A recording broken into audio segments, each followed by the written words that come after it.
What's up, everybody? Well, today I thought I'd go ahead and take the opportunity to do another full house cleaning with my Rainbow D3c, but this one is going to be for testing purposes. For the first test I'm going to be doing is to test the newly installed pivot neck on the power brush on this thing. This is its all original power brush with the exception of a new style pivot neck because the original, the mounting brackets, broke. And the second is to test this water basin, which on this one is not the original. In fact, I have its original water basin sitting right over here. Story behind how I have another basin is this water basin actually came when I purchased my D3c, and it's been sitting right over here to the side of my tool set and kind of other miscellaneous vacuum parts here and there that was used mainly as a spare for should the basin of my D3c have issues and I need to replace it. But I've never had any leaking problems out of the D3c basin so far, so this has been shoved off to the side and forgotten about until today. I'm deciding to use it for testing purposes to make sure this thing doesn't leak. So I filled the basin with water, kind of sloshed the water around just to make sure there's no leaks, and so far I haven't found any. So I thought I'd go ahead and put it to use to see if it leaks any more after that. And the third test I thought I'd perform is a separator swap. As you can see, this is the D3c motor, but I'm running the newer D4 style separator. This separator will fit the D3s and I think even the D2s as well, but I find it best to run it on the D3c model because it's a direct swap in and it fits just fine, but you are going to have to use a different style nut when you do the separator upgrade, because the D3c nut is made in such a way that there's actually a ridged portion on the other side to kind of center out the old style separator, but for this one it doesn't have it, and if you do use the other nut it won't thread on all the way, so you have to get the new style nut just so it threads on securely. But this is going to be pretty interesting to run a D4 style separator on a D3. What I am expecting a little bit is improved performance, but we'll see how this all fares out. Let's go ahead and put the latch back on and plug in the connection for the power brush. And keep in mind, the brush roll in this is the original brush roll with bristles, soft bristles at that, and beater bars. So we'll go ahead and see how this thing does in the full house cleaning. So stay tuned, and without further ado, let's go ahead and go to work. All right, we're all plugged in. So without further ado, let's get started.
Looks like I managed to finish just in time before the rain hit, which is good because Texas needs rain bad.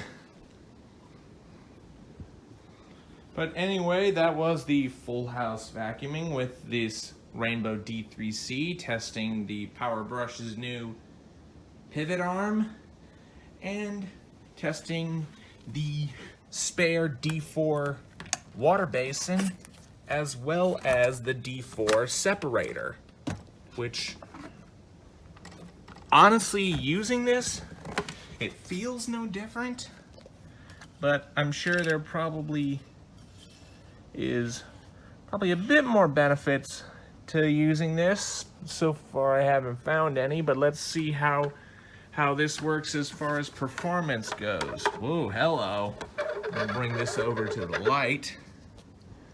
And one thing I would like to point out, this is about almost a week's worth, so it's just about half. And look at all the giant clumps of dirt we have here.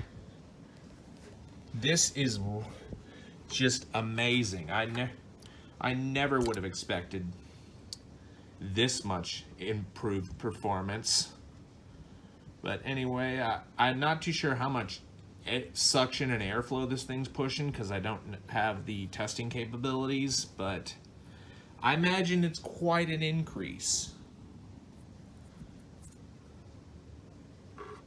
So let me go ahead and wash this out and put everything back to how it was before we started, and we'll go from there. Alright, now everything's been put back to stock, and I hope you've enjoyed this full house cleaning of the Rainbow D3c with the upgraded separator. Be sure and stay tuned, and don't forget to like, rate, comment, and subscribe. Thanks for watching, and we'll see you next time.